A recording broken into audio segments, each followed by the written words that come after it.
They're not sending their best. They're sending people that have lots of problems. They're bringing drugs, they're bringing crime, they're rapists, and some, I assume, are good people. Hey everyone, welcome to the show. So for a party that likes to play the victim, they like to cry when they're called racist, they sure do have a lot of Nazis in their midst. So as you may have heard, we have another story about more leaked text messages from vile, bigoted Trump humpers.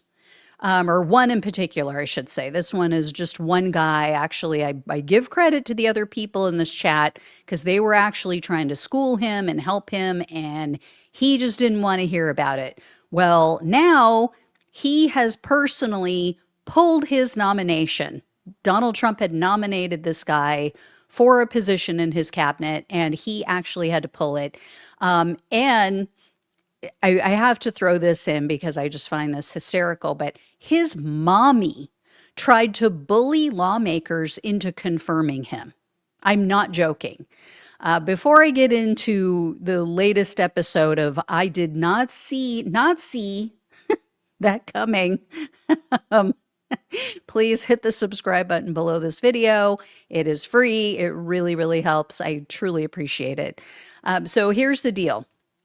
Paul Ingrassia was now a Trump nominee for special counsel. So this guy would be tasked with making sure everything's being done properly in the government. And he is, by all accounts, a complete and utter bigot and not afraid to tell you. So Ingrassia's confirmation hearing was supposed to be this week. Well, Senate Majority Leader John Thune admitted, he's not going to pass.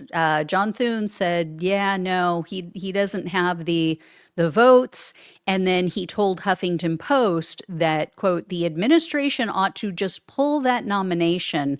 I hope that happens. The reason being, as I mentioned, Politico reported that Ingrassia is a virulent racist. So Politico obtained a text chain that included Ingrassia. There were about 6 other people, like what they described as Republican operatives, influencers. So one of the people in the text chain provided it to the news outlet, and they explained that the reason they were doing it because he said, quote, he wants the government to be staffed with experienced people who are taken seriously. They did get confirmation about the conversations from a second person.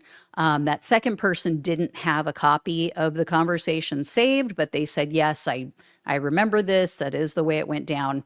Before I share the details of all of these disgusting messages, though, I have to tell you about his mommy.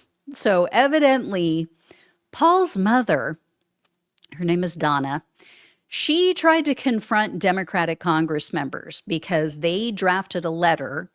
Specifically, it was Jamie Raskin and another Democrat. So, and I'll think of his name, Robert Garcia. So they draft this letter. They cite his ties because this text chain hadn't come out yet. So they cited Ingrassia's ties to alt-right extremists like Nick Fuentes, another virulent racist, another white supremacist. Apparently Ingrassia went to or spoke at one of his events, then tried to say, I didn't know who was putting it on. But he's made excuses and covered for Nick Fuentes in the past. He also is tied to, what's his name? Andrew Tate. So Andrew Tate, as you guys probably know, another racist guy who's been accused of sexual assault, of sex trafficking, just grotesque people. Anyway, they also pointed out Ingrassia is completely and totally unqualified. So, beyond the fact that he just hangs out with the worst people on the planet, he is also completely not qualified for this position.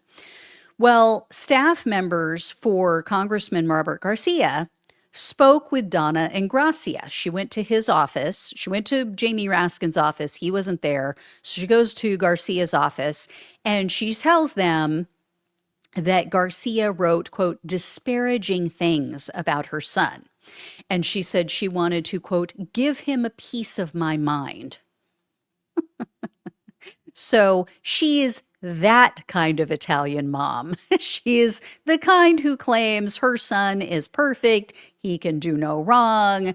Yeah, what could go wrong there? I mean, that was my grandmother. That's how my father turned into a psychopath and would threaten to kill us. So yeah, just a word of caution, Donna. It doesn't work out well. Anyway, I am so embarrassed for him. Like, I have secondhand embarrassment. You know, your mommy had to go to Congress.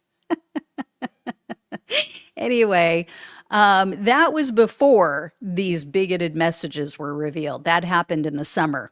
So here's some of what, or I think I have all of what he wrote because I think they included all of it in the Politico article. So here's the article itself.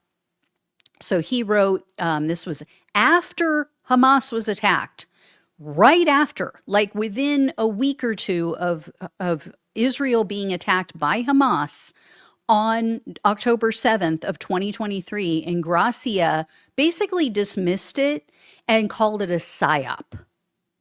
Yeah. So that revelation cost him an endorsement from a Jewish group, rightfully so.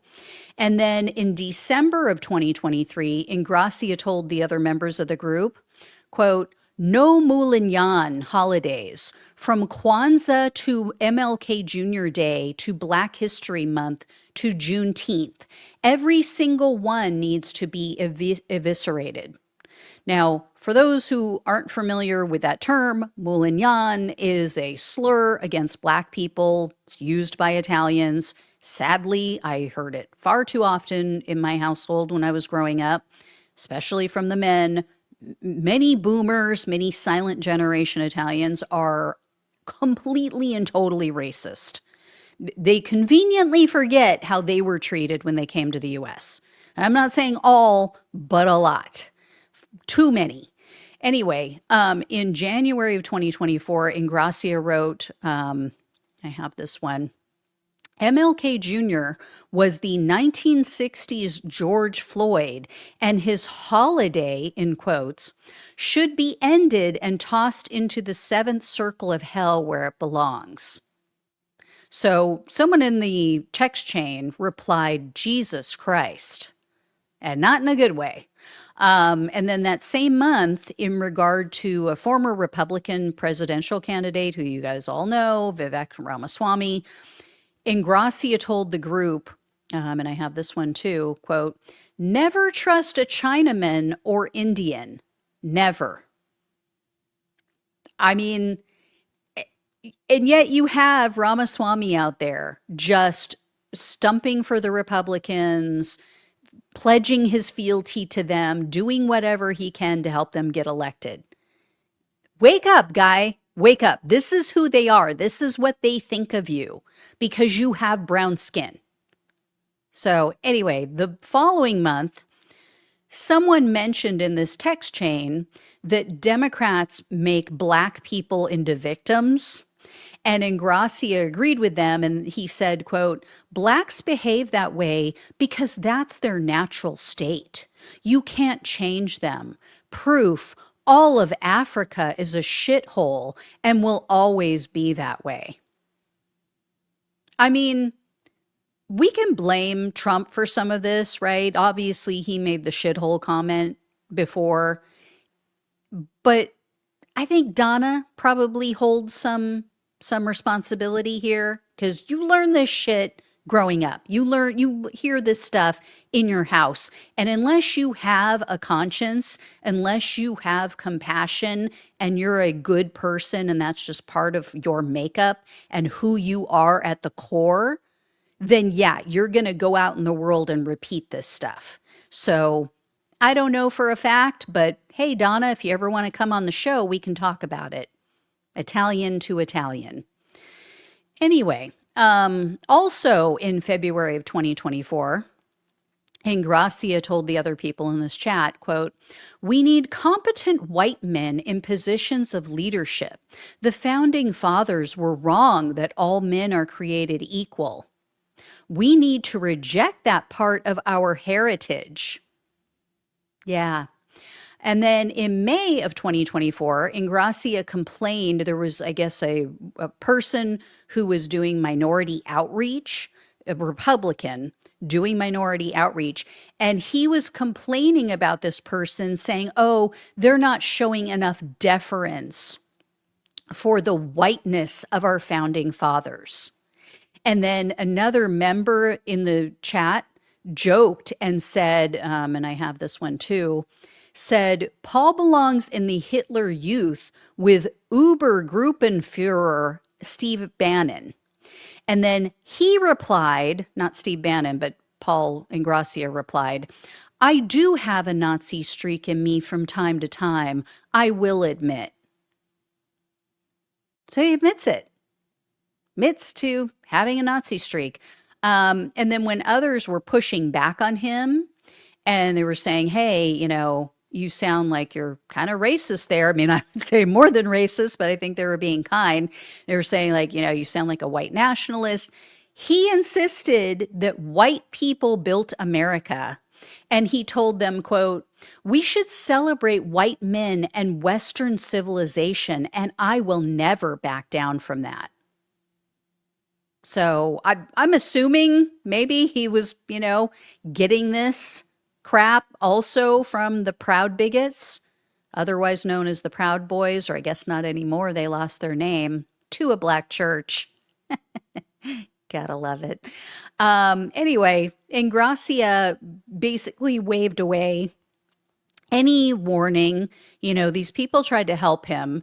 And he basically said, you know, I don't care what you have to say. They tried to tell him this could come back to bite you. Like one of them said, look, this stuff is forever. This stuff sticks around, you know, people will see it, blah, blah, blah.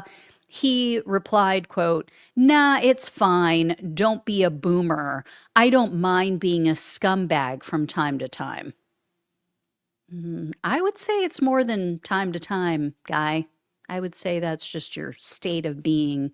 But anyway, what's funny is that Ingrassia's attorney first said, oh, well, you know, these are fake. They don't, or, you know, or actually, I think at first he said that it was all a joke. Oh, he's, you know, he's trying to like own the libs and this is all a joke. These were all tongue in cheek. And then the attorney changed his tune and said, oh, well, you know, we question if these are legitimate. I think, you know, with AI, you never know. So which is it? Was it a joke? Was he trying to own the libs or are they AI? Anyway, Ingrassia has made very similar comments in public and on social media. So it's not like this came out of nowhere. It's not like this is out of left field or this is out of character for him. So for example, in March of 2023, Ingrassia said that our education system should be, quote, elevating the high IQ section of your demographics. So, you know, basically young men, straight white men. Really? Really? Because straight white men overwhelmingly voted for Trump.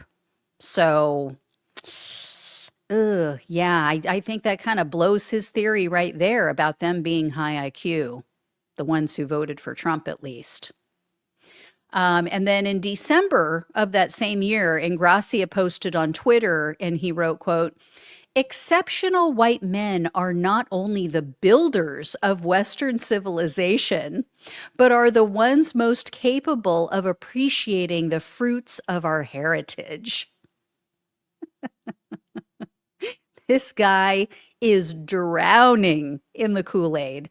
And you saw him, you saw his photo. Anyway, you will not be shocked to hear he was also accused of sexual assault. Now, the woman has since recanted her story, but this is so on point for a MAGA man, and especially someone that Donald Trump is nominating, right? The only thing that surprised me after seeing Ingrassia was that the accusation came from a woman and not a man. I'm just saying. Anyway, the person who handed over the text chain to Politico basically said that Ingrassia was too immature, got sudden fame, wasn't able to handle it. Politico wrote, quote, "The person in the group chat who shared the messages, who has known Ingrassia for several years and met him through Republican political circles, said that Ingrassia's personality changed in recent years as he went from a young law student interested in conservative politics to an extreme ego-driven Trump loyalist. The person said the shift began after Ingrassia, a Cornell Law School graduate, started working as a law clerk for the firm representing Tate, meaning Andrew Tate, who I call Andrew Taint, and appeared several times on the War Room podcast with Bannon. He was too young and too inexperienced to deal with the fame," the person said. "It was like giving an 18-year-old 10 million and saying, 'Have at it, kid.'" And then they also said that Ingrassia scoffed at people, like I mentioned before, who tried to give him advice. So the source said, quote, "Very influential people were trying to give him advice on how to be, and he threw that advice right back at them and basically said, 'Fuck you, look at me, I can write a Substack and get it posted by the president. Who are you to talk to me?'" Like I said, quintessential MAGA man. And let's be real. The only reason that the Republicans are refusing to confirm this guy is because this report is coming right after the last one, right after that report on the young Republicans and their racist, Hitler-loving post, right? They know damn well that a large percentage of MAGA men and women are bigots, and they are totally fine with it. You just can't say it. You just can't let the mask slip, right? You can't be exposing it like this. And this is from insiders exposing it. And, that might cost them their new multiracial, multicultural coalition that they started building last year. So, of course, they're running scared from all of this. I mean, how many times do we have to see stuff like this before we go, yes, they are the party of racism and bigotry? It is just inherent in their DNA. This is who they are. And let's be real about this too. Racism and bigotry are a sign of fear. It's a sign of weakness. It's a sign of fear. It's someone who cannot handle anybody looking or acting different than them because it makes them so scared and uncomfortable. And because they are typically a loser who hasn't achieved very much, or they're not comfortable with what they've achieved and don't think that they really deserve it because deep down inside they know that they're a piece of shit. And so they're like, oh, well, I better hit out at somebody, some other group of people and, drag them down to where I feel my level is. And I mean, it's just such a sign of insecurity. Anytime I see someone and hear someone who's a bigot, who's a racist, I just think, wow, that person is so insecure. That person is such a loser, or they at least perceive themselves to be a loser. And they're just like fearful, like they just live in fear. How pathetic. How #sad. Anyway. So yeah, he pulled his own nomination. I guess he was maybe worried about what else was going to come out, because you just know this, we're just scraping the top of the surface with this disgusting rhetoric. Anyway, I will let you know if I hear any more about this great guy that Donald Trump just had to put in his cabinet. All right. Thank you all so much for watching and listening. Please like, please share, and subscribe. Please donate if you can. Love you all. Take care. Talk with you soon.